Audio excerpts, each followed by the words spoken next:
Hello and welcome to the Blue Abroad YouTube channel. Now, in today's video and tomorrow's video, we are going to crown the Blue Abroad Player of the Year. So just to recap, every week, every year, we rate every player in every game between 1 and 10, sometimes 0. And essentially these serve as the votes. Now, I've done it a little different this year in that last year I was aware of the running tally of the votes, and this year I wanted to not do that. I wanted to get the votes every week, put them in a table, and then I actually went through myself recently and filled out the table for the year, and I think we're on the right track. I don't know. Could be right, could be wrong. I think the reality is this is all just opinion, and everyone has a bias in the way they watch the game. They watch it from a different lens. If you play the game, if you play it in a certain position, I think you look at certain players in a certain way. Everyone's got their affinities, but I think it's a pretty good exercise just to generate discussion, and that's really what needs to be remembered, that this is all about. This isn't about being right, wrong, first, best. It's just about having a chat. So what we'll do in the first part of this video is we'll go all the way from the bottom all the way to the 11th player, and then in part 2 we'll round out the top 10. I'll sit sort of in the spreadsheet and we'll run through and have a bit of commentary around it. So let's go through the first part of this video. Okay, so we are going to go all the way through from the 40th player or the 39th player all the way through to the 11th rated player, and then part 2 will cover the top 10. So we'll start with Will Hayes. Obviously, he played the 2 games. One of those, he was the sub very late. So he didn't get a rating for that game, and that'll be the theme of a couple of these players as well. But nonetheless, had the 5 in round 18. Look, he was solid. I think he showed a little bit there. Whether or not we pursue with him remains to be seen. I like him. I actually like what he brought. Oscar Mack, we know that he's been delisted or not offered a contract. Played in round 2. Unfortunately, the back issue flared up again, and he just wasn't able to get himself going. And disappointing way to end his Carlton experience. But wish him nothing but the best. Sam Durden, another one who came in, played 1 game, got injured, looked pretty solid in that game. That was Richmond.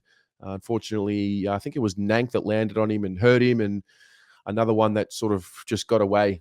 Paddy Dow, this one, a little disappointing. I would have loved to have seen Paddy Dow play more, but not just play more for the sake of playing and because he's Paddy Dow and because he's a pick 3. I think I would have loved to see him earn the right to play more. I'm putting this one on Paddy. I would love to see him put a bit more strength and size on his body and really take ownership of his career. And I think he's just getting to that point now where, you don't have a good year, the conversation starts swirling, trade talk and all of that.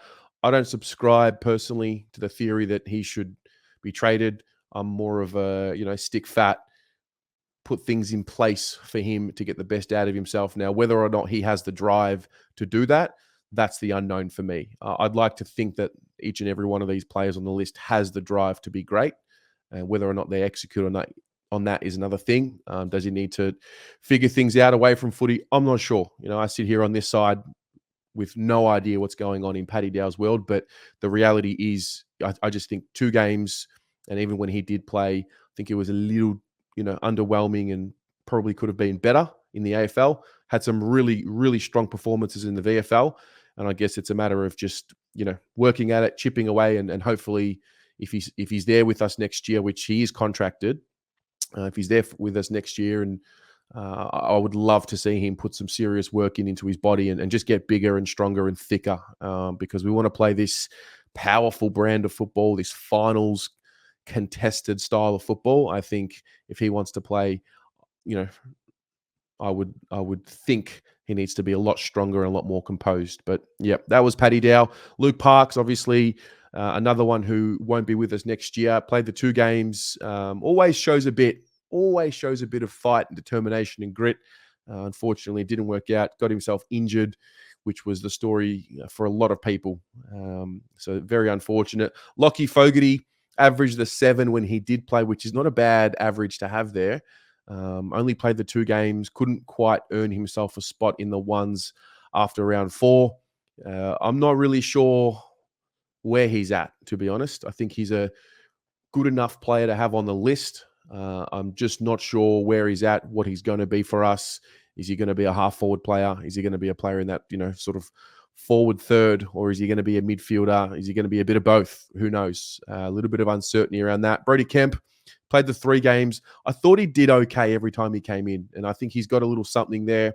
I think this was a solid year for his development. This is probably one of the this is the first year where he got a really good crack at it. Had some injury concerns at times, but was available for the majority of the year, whether that be at a AFL level or a VFL level. So I think he'll build off that. Josh Honey, he was probably one where I was hoping to see a little bit more. Another one struck down by injury, averaged the 6.5. I think with Honey, he's a player that he makes the imagination run wild of what he could be as opposed to what he is just yet. So I think he's building towards that. But had the average of 6.5 across the 4 games. Had a really good one in round 19. I really liked his game there. Marchbank, this is one of the stories of the season. This is a guy that we just didn't know. We didn't talk about him because it was an uncomfortable conversation. He came in, his first game was a bit of a shock to, I think, most, if not all of us. Played really well, got injured in that same game. That was against the Bombers.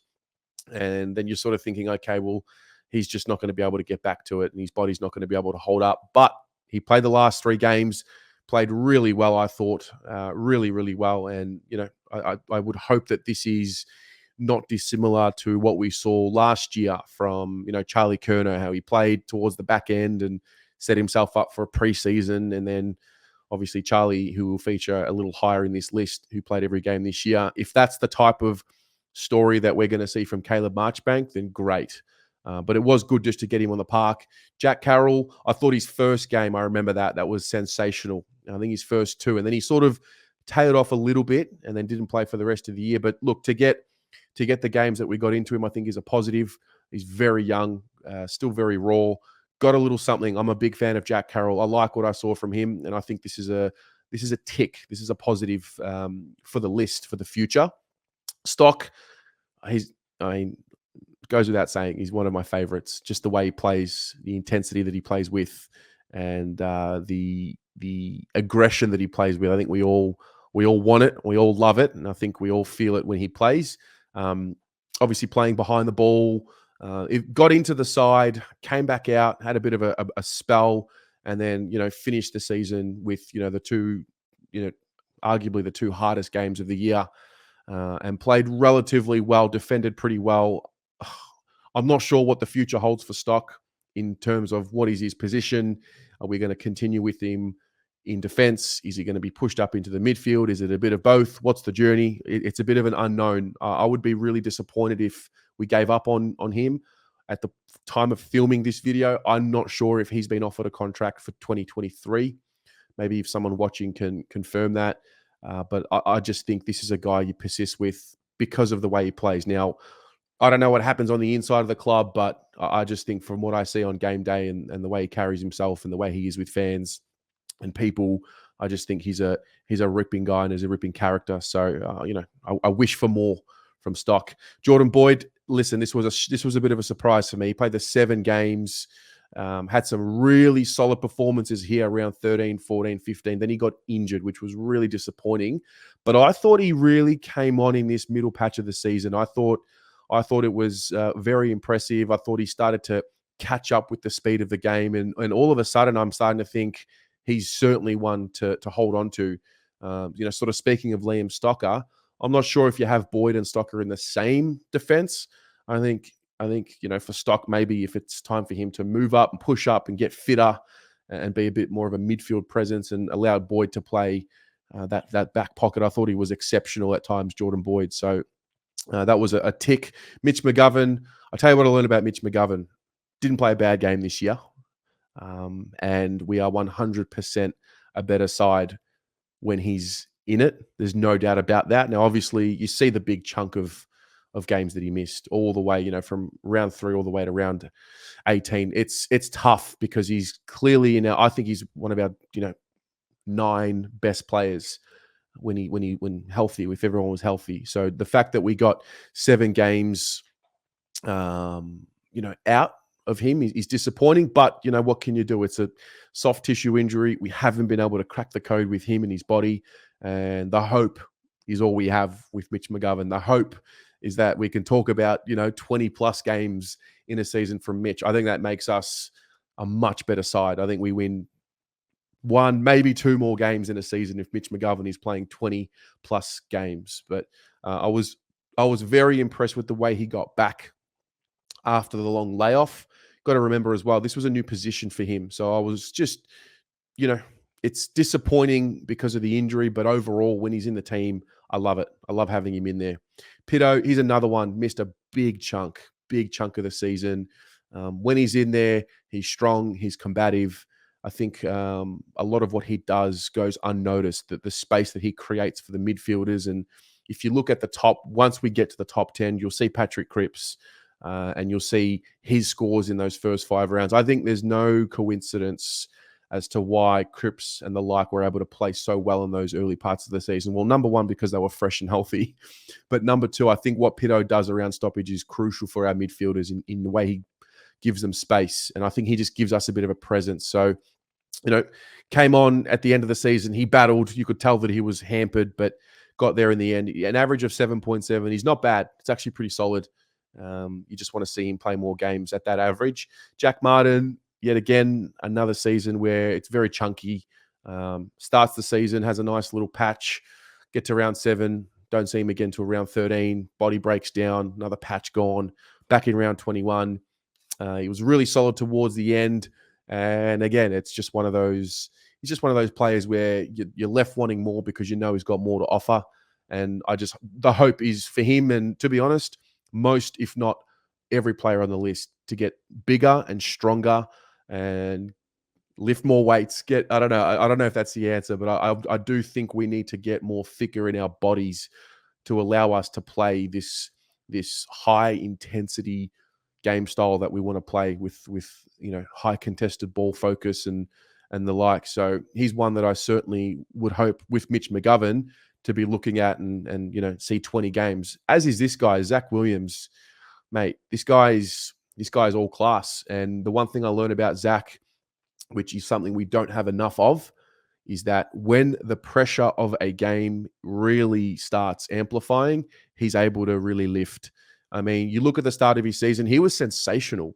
His first 5 games were absolutely sensational. Obviously did the Achilles against the Giants. And then obviously had the big layoff, got to the final game of the season. This is a really tough thing to do. To come into that game against the Pies, the pressure's on. Everyone's had a full season of touch. You see how much footy he's missed. And, it's just disappointing. It was did the ankle, not the Achilles. Sorry. I don't know why I said Achilles. But look, an average of 7.8, played 9 games. Would love more. Obviously, goes without saying. If we can get 20 games out of Williams, Martin, and McGovern, what kind of a side are we? That's the big question mark for me. If we can manage to do that, I think we're playing finals football, to be honest with you.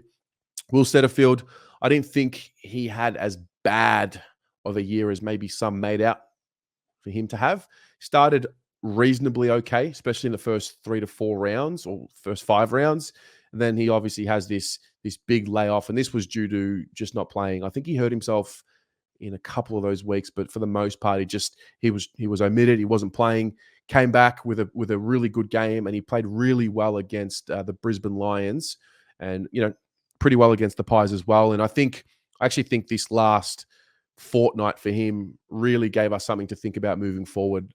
He had some really strong performances in the VFL when it was round 15 to 18, I think that month. I think he averaged over 30 touches and he was really strong. And look, he's a guy, he plays on the inside, he plays better football than when he plays on the outside. That's just what he is. He's an inside player. Still think it's important for him to round out his game with that outside game. What happens in the future remains to be seen. I'm not sure. Jesse Motlop, this was a big tick for me. 12 games. I thought he just got through the season really well. The fact that he finished the season playing all of these consecutive games, I think is a massive tick. just for his development. And I know we can get a little bit caught up in the moment. The small forwards, we want a bit more from them, but they're very young. First year player here, Corey Durden, second year player. And I think they're coming along nicely, and it is a long-term play here with these kids. And I think Jesse Motlop should be pretty proud with his first season. Plowman, always an interesting case study with Plowman. Started the season, I didn't think he started very well, and then he was omitted. And then I think this patch of form between rounds 9 all the way through to round 13, that 4-week block, I thought he was sensational. This was probably, to be honest with you, I thought this was the best patch of football that I'd seen from him in terms of the heights he was able to reach. He's a role player for us. That's the reality. Played the 15 games, not a bad effort. Averaged a 6.6. What happens in the future with him come round 1, if everyone's fit and healthy, is he in the side? Not sure. He wasn't in the side in round 1 when most were fit and healthy. So that might have something to do with it. Jack Noons, obviously no longer with us. Bit sad. I actually think he's been a really solid contributor for the club. I think for what he is and what we invest in him, I just think, just a big tick for what he's been able to give us. Whether or not we replace him remains to be seen. I would think that if we're not offering Noons a contract, I would suggest that we have something in the making, something in the works. I know there's a bit of talk about Blake Acres. Is that the replacement? Remains to be seen. But Noonsy was solid. And that's all that's what he is a solid footballer, and there's nothing wrong with that. So wish him all the best. Always, I thought he had some really class performances, and when you look at it as a whole, his development from where he's come from to where he is today, he just continues to improve. And I think if he can continue to do this for 3-4 years, we're going to have a very, very good footballer on our hands.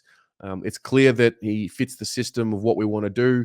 Some 9s here, some 8s. His tackling pressure's there. He fell off a little bit towards the back end of the year. Wasn't quite hitting the scoreboard like he was early in the season.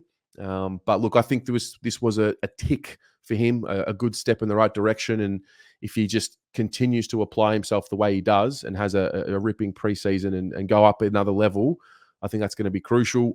Weeders, oh gosh, if you go from round 1 all the way to round 10, I mean, we're talking about overall an All-Australian year.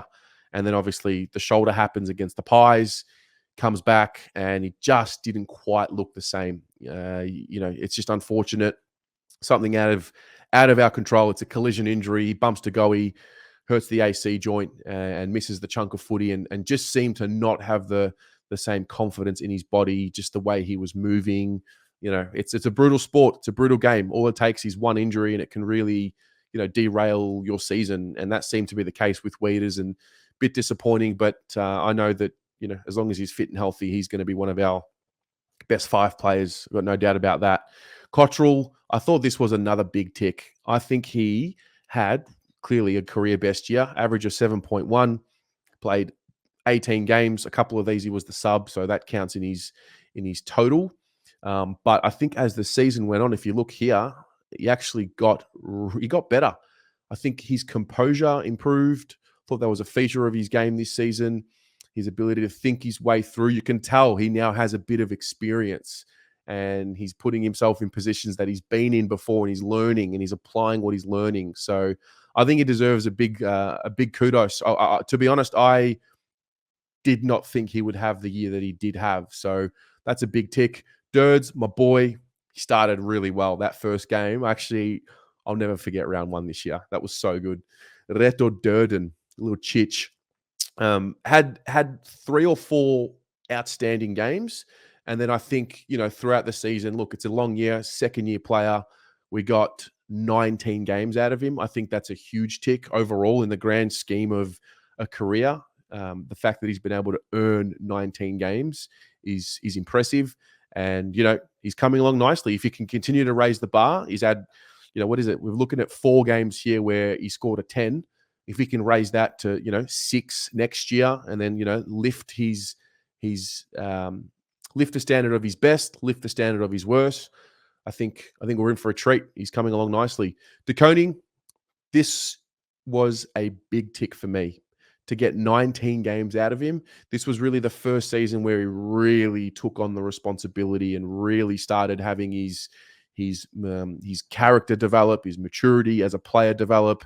And to be honest, I thought he did a ripping job. You look at when Pitto went down and what De Koning was able to do. I thought it was a really positive year for him. I think he's now one, maybe two more preseasons away from really taking this competition and making everyone take notice of who he is and what he's capable of doing. I still remember the Sydney game. I think that was the best game I've seen him play. The way he was attacking the football, marking the football around the ground. That's the Tom De Koning we need, just to add that layer of aggression. But his body now starts to really look filled out, looks like a man now. So big tick for me for Tom De Koning. Harry obviously missed this chunk of footy here with the knee injury, and that was no good. He was solid. I just think he didn't have as good a year as last year for obvious reasons. Charlie's back in the side. I actually thought Harry would be the big beneficiary of having Charlie back in the team. It actually worked the other way around, but yeah, we've got to work through this. He was 6.7 on average. I didn't think he had a bad year. I just didn't think he had his best year. Now, there's a few factors for that. I think the injury is probably the main one. I think moving forward, would love to see him add the element of strength to his game. He's got the speed, the one-on-one contested marking, not on the lead, but when he's actually just wrestling, I think that can improve. And I think once he adds another layer of strength, we won't even need to worry about him playing for free kicks or anything like that. He'll be strong enough to just win those contests. Chera, I actually thought he had a really good first year for us. I think he averaged a tick under 25 possessions. To be honest with you, I think we got exactly what we paid for. He was exactly what we thought he would be, or exactly what I thought he would be. Still quite young, still in that 22 under 22 age bracket. Made the 22 under 22 team. Had some really class games early on. Obviously got injured, had a patch where he had some not so great games. Found a way to get back in the side for Collingwood. Played his best game of the year against the Pies when it was all up for grabs. I thought he was sensational on that day. An average of 7.6, 17 games. That's a tick for me, with some room for improvement, obviously. George Hewitt, let me just spoil the party for you now. If George Hewitt played every game this season at this average, he would win the best and fairest, or he would win the Blue Abroad Player of the Year. This guy is the real deal. You pay for what you get. If anything, this guy is underpaid. If we can find a way to give him a pay rise, I think we do it. But yeah, George Hewitt, I thought he was outstanding. He's quickly one of my favorite players on the list, the way he goes about it. No fuss, no ego, just plays hard, plays honest, and he's a ripper for us. And then Lachie O'Brien, I think this is a great story. Averaged a 7, put on the rookie list. I had completely given up on his prospects moving forward. And the reason for that was because he wasn't playing last year. And when he did play, seemed to just not look strong enough. I think there's a false narrative around Lachie O'Brien being soft. I think he's just not strong. I think he just needs to add a layer of strength to his body. Doesn't need to be a contested bull, but just a lot more strength through the hips, through the body. I think that'll open his game up. But this guy is not soft. He goes in there. He backs his teammates. He puts his body in the hole when he needs to. He's just at times when he's fighting in one-on-one contests, the body just isn't strong enough to push other guys around. And I think at times he finds himself losing those sort of physical strength, push and shove battles because he's just not built like that. But I think as his body matures and as he gets to that, 26 to 28 age bracket, I think that'll change. So I thought it was a really positive year for Lachie O'Brien.